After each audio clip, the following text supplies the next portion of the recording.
बर' सावथुन महरगिरि आफाद बिसानिफ्राय गासै 19 दैदेनगिरिफोरा मुम्बाइसिम दावबायगोन।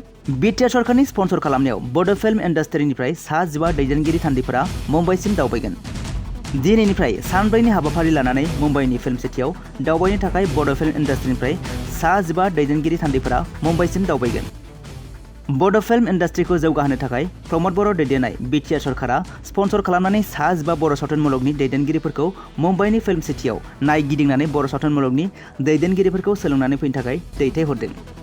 बेनि गेजेरावनो दं जोंदाव बड'सा, जयफुल ब्रह्म, कृष्ण बर', कृष्णकान्त बर', मोगथां नार्जारी, जेसास खेरखातारि, बिग्राय बसुमतारी, बिबिका बसुमतारी, सिमांसा मोसाहारी, मदाराम बसुमतारी, नगेन दैमारी, निजोम बसुमतारी, जोंसार बसुमतारी, प्रबिन बसुमतारी, मिथुराम ब्रह्म बिथांमोनहा मुम्बाइनि फिल्म सिटियाव सानब्रैनि थाखाय दावबायहैगोन।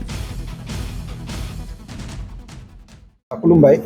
बिटिआरनि चिफ प्रमद बर' सार बिथाङा जोंखौ थांनाय बोसोराव बुंखादोंमोन जे जोंनि बर' फिल्म इन्डास्ट्रिनिफ्राय 10 जनसो डाइरेक्टर आरो बिदिनो एक्टर लोगो नांनानै टटेलाव 15 जनसो मुम्बाइआव स्टाडि टुर हिसाबै थांनायनि मोनसे प्लेनिं खालामनो होदोंमोन। बे लेखायै देग्लाय जोङो बे गरम बन्द'आव जों गासैबो डाइरेक्टरखौ नंजोबाब्लाबो माखासे डाइरेक्टर आरो एक्टर लोगो नांनानै जोङो सानब्रैनि हाबाफारि लानानै बम्बेआव जों स्टाडि टुरनि जा मोनसे खाबु चिफ सार बिथाङा होबाय बेखौ जों मोनबाय।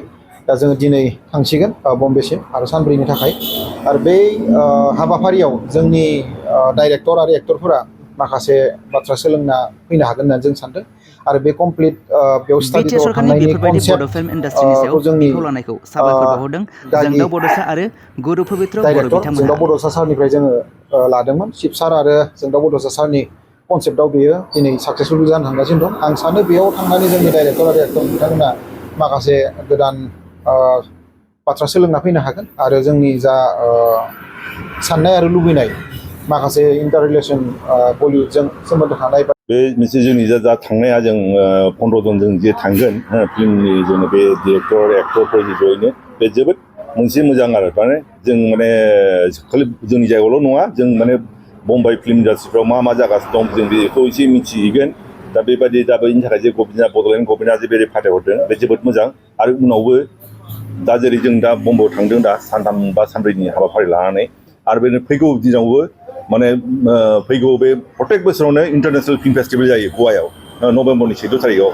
बे समावबो जों दिनै जा जों जिबायदि थांगासिनो दं बेबादिनो जे आरो बे ग्रुप मोनसे दैथायहरगोन बेखौ आसा खालामो आरो। दा जों नैबे दा बम्बेआव थांदों जोंना सानथाम बा सानब्रैल' हाबाफारि जागोन। दा जों गाबोन जों दिनै हराव सहैगोन जों मुम्बाइआव। ओमफ्राय गाबोन फुङाव पुनेआव थांगोन पुना फिल्म एन्ड टेलिभिजन इन्सटिटिउट ओमफ्राय बे नेसनेल फिल्म आर्काइभ बेखौ नायगोन।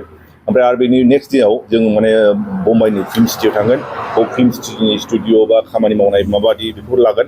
आरो बिनि उनावबो जों इन्डास्ट्रियेल माने मुम्बाइआव इन्डास्ट्रि बा कयजन पार्सनेलिटि फिल्मनि मानसिखौ जों लोगो हमहैगोन। बिसोर माबायदि धरननि फिल्म खालामो मारै जों मा धरननि फिउचार जों बोरै कलाबरेसन खालामनो हायो नामा बेफोरबायदिबो माबा स्टाडि खालामहैगोन आरो बे